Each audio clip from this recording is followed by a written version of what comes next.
வணக்கம். நான் உங்கள் ஜெயா. இன்றைக்கி நம்ம இந்த வீடியோவில் மார்க்ரெட் ஆட்வுட் எழுதின ஸ்பெல்லிங் இந்த போமுடைய சமரியை பார்க்கலாம் வாங்க. மார்க்ரெட் ஆட்வுட் ஒரு Canadian writer.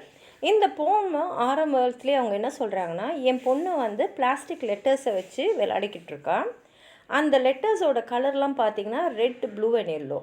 Red, blue and yellow தான் ப்ரைமரி கலர்ஸ்ன்னு சொல்லுவாங்க. ஏன்னா இந்த 3 கலரை வச்சே நம்ம மற்ற வண்ணங்களெல்லாம் கொண்டு வந்துடலாம். அதனால் இந்த 3 கலரையுமே பில்டிங் பிளாக்ஸ் ஆஃப் அதர் கலர்ஸ்ன்னு சொல்லுவாங்க. இது மூலமாக அவங்க என்ன சொல்ல வராங்கன்னா, என் பொண்ணு இப்போ தான் லைஃபோட பேசிக்கெல்லாம் கற்றுக்க ஆரம்பிக்கிறா அப்படின்னு சொல்லிட்டு, அடுத்தது அவள் படிக்கவும் எழுதவும் கற்றுக்கிறா. அவள் நிறைய விஷயத்தை தெரிஞ்சுக்கிறா.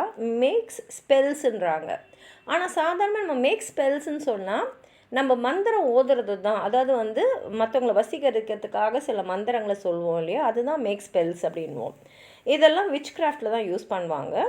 ஒரு காலத்தில் பார்த்திங்கன்னா இந்த மாதிரி ஆண்கள் தான் வயப்படணும் அப்படின்னு நினச்சி சில பெண்கள் செய்யும் போது அவங்களெல்லாம் விச்சஸ் அப்படின்னு சொல்லுவாங்க. அதாவது அந்த சூனியம் செய்கிறவங்க அப்படின்ற மாதிரி சொல்லுவாங்க.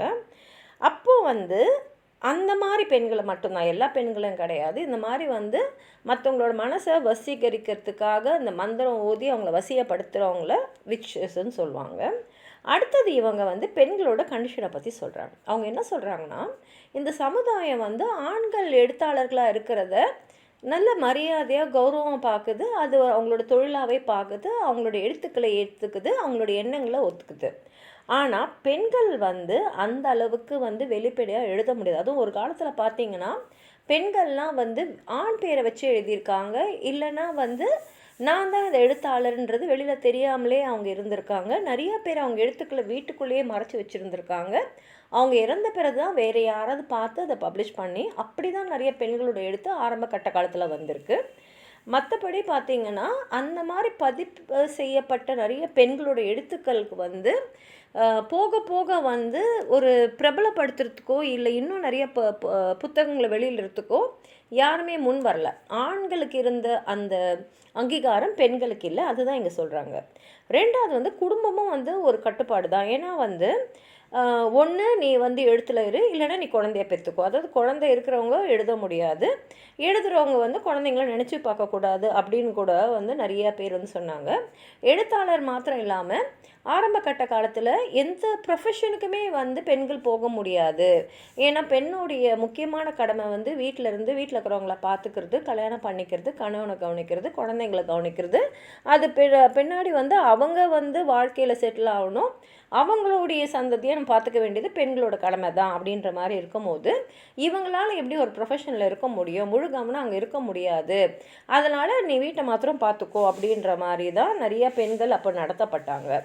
அதுக்கப்புறம் அவங்க அந்த ஹோலோகாஸ்ட்டை பற்றி சொல்கிறாங்க. எங்கே பெண்கள்லாம் அவங்கள கேப்சர் பண்ணி, அவங்கள டார்ச்சர் பண்ணி, அவங்கள ரேப் பண்ணி பின்னாடி அவங்களுக்கு குழந்தைங்க உருவாயிடுச்சுன்னா அந்த குழந்தை பிறக்காமல் இருக்கணுன்றதுக்காக அவங்க காலெல்லாம் சேர்த்து கட்டியிருக்காங்க.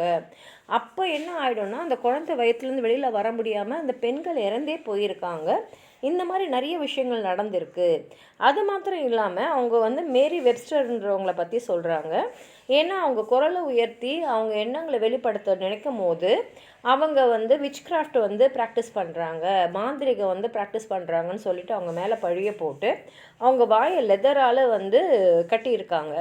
அந்த தோளால் கட்டினதுனால அவங்க ஏதாவது வார்த்தைகள் சொன்னால் தெளிவாக வராது. ஏன்னா இந்த மாந்திரிகத்தில் இந்த சூன்யம் வைக்கிறதுலாம் உங்களுடைய வார்த்தைகள் சொல் தெளிவாக இருக்கணும். அப்போ தான் அது சரியாக நடக்கும். அதனால் அந்த வார்த்தைகள் சரியாக வெளியில் வரக்கூடாதுன்றதுனால அவங்க வாயை லெதரால் கட்டியிருக்காங்க. அவங்கள காப்பாற்றிட்டாலும் அதுக்கப்புறம் கூட அவங்க அவங்க வாழ்நாள் முழுக்க ஆண்களால் ரொம்ப ரொம்ப கொடுமைகள் செய்யப்பட்ட அதை அனுபவித்த ஒரு பெண்ணாக தான் அவங்க வாழ்ந்தாங்க. அதுக்கப்புறம் இவங்க நிறைய சொல்கிறாங்க எப்படி காலகாலமாக பெண்கள் நிறையா அமுக்கப்பட்டார்கள். அவங்க வாழறதே ரொம்ப கஷ்டப்பட்டு தான் வாழ வேண்டிய சூழ்நிலையில் இருந்தாங்க அப்படின்லாம் சொல்லிட்டு, அப்போ இந்த பெண்கள் மேலே வரணுன்னா கண்டிப்பாக கல்வி அறிவு அவங்களுக்கு இருக்கணும்.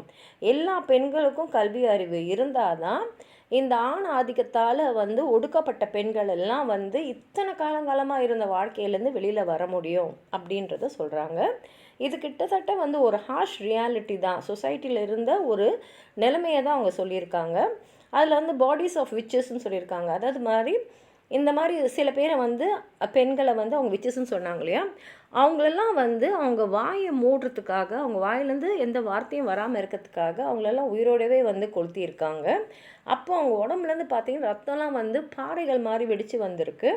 இந்த பெண்களோட வார்த்தைகளை வந்து தடுக்கிறதுக்கு ஒரே வழி அவங்கள எரிக்கிறது தான் அப்படின்ற மாதிரி ஒரு சூழ்நிலை இருந்தது. ஸ்பெல்லுனாலே வந்து ஏதோ மந்திரத்தை சொல்கிற மாதிரியோ இல்லை நம்மளுடைய இம்ப்ரெஷன்ஸை வந்து அவங்க வந்து கன்வே பண்ணுற மாதிரி தான் இருக்குது. ஆனால் வந்து அவங்க என்ன சொல்கிறாங்கன்னா, இவங்க எப்படி வந்து அந்த ஸ்பெல்லை வந்து மற்றவங்க மேலே யூஸ் பண்ணுறாங்க. ஏன்னா வந்து அவங்க வந்து பிளட், ஸ்கை, சன் இதெல்லாம் ஐடென்டிஃபை பண்ணுறது மூலமாக தான் இதெல்லாம் செய்கிறாங்க. அப்போது கடைசியில் பார்த்திங்கன்னா அது ஆணாக இருக்கட்டும் பெண்ணாக இருக்கட்டும் அவங்கவுங்களுக்கே அவங்க பேர் வச்சுக்கிறது இல்லை. யாரோ ஒருத்தவங்க தான் அவங்களுக்கு அந்த பேரை கொடுக்குறாங்க. அவங்க எந்த குடும்பத்தில் பிறக்கிறாங்களோ அதுலேருந்து தான் அவங்களுக்கு அந்த ஃபர்ஸ்ட் நேமும் கிடைக்குது அப்படின்னு சொல்லிட்டு இந்த போம் பார்த்திங்களா ஆரம்ப கட்டத்தில் வந்து முன்பகுதி பார்த்திங்கன்னா பெண்களுக்காக பேசுகிற மாதிரி இருந்தாலும் கடைசியில் முடியும் போது எல்லாருக்குமே பொதுவாக வந்து பேசுகிற மாதிரி தான் முடிச்சிருக்காங்க. வாங்க அவங்க என்ன சொல்கிறாங்கன்னு பார்க்கலாம். My daughter plays on the floor with plastic letters red, blue and hard yellow. என் பொண்ணு வந்து அந்த பிளாஸ்டிக் லெட்டர்ஸோடு விளையாடிக்கிட்டு இருக்கான். அது வந்து ரெட், ப்ளூ அண்ட் எல்லோ கலரில் இருக்குது. ஏன்னா இதுதான் பேசிக் கலர்ஸ். இதை வச்சு மற்ற கலர்ஸை நம்ம உருவாக்க முடியும். அதே மாதிரி பேசிக்கை வந்து என் பொண்ணு வந்து குழந்தையாக இருக்கும்போது கற்றுக்குறா அப்படின்னு சொல்லிட்டு learning how to spelling, how to make spells. அதுக்கப்புறம் அவள் வந்து உலகத்தை படிக்கிறான், நிறைய விஷயத்தை தெரிஞ்சுக்கிறான். அதுக்கப்புறம் மேக் ஸ்பெல்ஸ்னால் மற்றவங்கள கவரத்துக்கு என்னெல்லாம் செய்யணுமோ அதையெல்லாம் அவள் செய்ய ஆரம்பிக்கிறான். ஐ wonder how many women denied themselves daughters. இப்போ அவங்க சொல்கிறாங்க, நான் யோசிக்கிறேன் எத்தனை பெண்கள் வந்து தங்களுக்கு மகள்களே வேண்டாம் அப்படின்னு இருந்திருக்காங்க. Close themselves in rooms. நம்ம வந்து செய்கிற தொழிலோ அதுவும் முக்கியமாக எழுத்தாளர்களாக இருக்கோம்னா நம்ம தான் எழுதுகிறோன்றது யாருக்குமே தெரியக்கூடாதுன்னு ஒரு கதவுக்கு பின்னாடி இருந்து கதவெல்லாம் சாத்திட்டு உள்ளுக்குள்ளேயே வச்சு ரகசியமாக எழுதியிருக்காங்க. True the curtains so they good mainline words.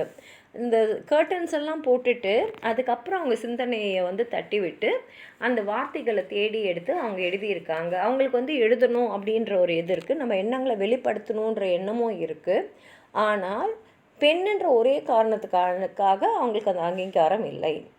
A child is not a poem, a poem is not a child. கண்டிப்பாக வந்து ஒரு குழந்தை வந்து கவிதை இல்லை, கவிதை வந்து குழந்தை இல்லை. அப்போனா என்ன அர்த்தம்னா, ஒன்று அவங்க எழுத்தாளராக இருக்கலாம், இல்லை வீட்டில் ஒரு குழந்தைக்கு அம்மாவாக இருக்கலாம். There is no either or however. ஏன்னா அதுதான் நிலைமை. உனக்கு குழந்தைன்னு இருந்தால் குழந்தைய பார்த்துக்கோ, குழந்தைய பார்க்காம நீ என்ன கவிதையெல்லாம் எழுதின்னு இருக்க அப்படின்னு தான் எல்லோரும் கேட்பாங்க. கவிதை எழுதுறியா, அப்போ குடும்பத்தை பற்றி நினைக்காத, ஒரு குடும்பம் உனக்குன்னு இருக்கணும், குழந்தைங்க இருக்கணும்னு நினைக்காத. ஏன்னா உன்னால் ரெண்டுத்தையும் வந்து செய்ய முடியாது. இதுதான் அப்போ இருந்த சூழ்நிலை. I return to the story of the women caught in the war and in labor, her thighs tied together by the enemy, so she could not give birth. அவங்க என்ன சொல்கிறாங்கன்னா, பெண்கள் அனுபவிப்ப கொடுமைகளுக்கெல்லாம் அளவே இல்லை. போர் சமயத்தில் கர்ப்பிணி பெண்களெல்லாம் வந்து ஒரு மாதிரி கேப்சர் பண்ணி அவங்க வந்து அடுத்த குழந்தைய பெற்றுக்கவே முடியாதபடி அவங்க காலெல்லாம் கட்டி அவங்க குழந்தையே வெளியில் வரக்கூடாது அப்படின்ற எதிரிகள்லாம் அந்த அளவுக்கு வந்து ஒரு கர்ப்பிணி பெண்களெல்லாம் கொடுமைப்படுத்தியிருக்காங்க. இந்த கொடுமையெல்லாம் வந்து எதிர்க்கக்கூட சக்தி இல்லாமல் தான் பெண்கள் வாழ்ந்திருக்காங்க. Ancestress, the burning witch, her mouth covered by leather to strangle words. ஒரு பொண்ணு வந்து விச்சுன்றதுனால அவள் வாயிலேருந்து வார்த்தைங்க வரக்கூடாது, அவள் எந்த மந்திரமும் போடக்கூடாதுனால அவள் வாயை லெதரால் வந்து கட்டி போட்டு அவள் வார்த்தைகளை வந்து தெளிவெல்லாம் ஆக்கியிருக்காங்க. A word after a word, after a word is power. ஆனால் ஒவ்வொரு வார்த்தையாக வர வர பெண்கள் வந்து ஒவ்வொரு வார்த்தையாக சொல்ல சொல்ல அந்த எல்லா வயலன்ஸ் வார்த்தைகள் வர வர சக்தியாக மாறும். At the point where language falls away from the hot bones, at the point where the rock breaks open and darkness flows out of it like blood, at the melting point of granite when the bones know they are hollow and the words splits and doubles and speaks, the truth and the body itself becomes a mouth. ஆனால் காலகாலமாக நடந்த இதெல்லாம் போக போக வந்து பெண்களோட முயற்சியால் உடைப்படும். This is a metaphor. How do you spell? How do you learn to spell? Blood, sky and the sun. Your own name first, your first name, your first word. எல்லாமே இப்படி தான் ஆரம்பிக்கும். எல்லாமே முதல் ஏதோ ஒரு துவக்கம் இருக்கணும். அந்த துவக்கம் வந்துட்ட அப்புறம் நீ யாருன்றது உலகத்துக்கு தெரியும், உன்னுடைய வார்த்தைகள் மதிக்கப்படும் அப்படின்னு சொல்லி இவங்க இந்த கவிதையை முடிச்சிருக்காங்க. உங்களுக்கு எதாவது சொல்ல நினச்சேன்னா கீழே இருக்கிற கமெண்ட் பாக்ஸில் எழுதுங்க. இந்த வீடியோவை லைக் பண்ணுங்கள், உங்கள் ஃப்ரெண்ட்ஸோடு ஷேர் பண்ணுங்கள். சப்ஸ்கிரைப் பண்ணாதவங்களாம் ப்ளீஸ் சப்ஸ்கிரைப் பண்ணி சப்போர்ட் பண்ணுங்கள். நன்றி.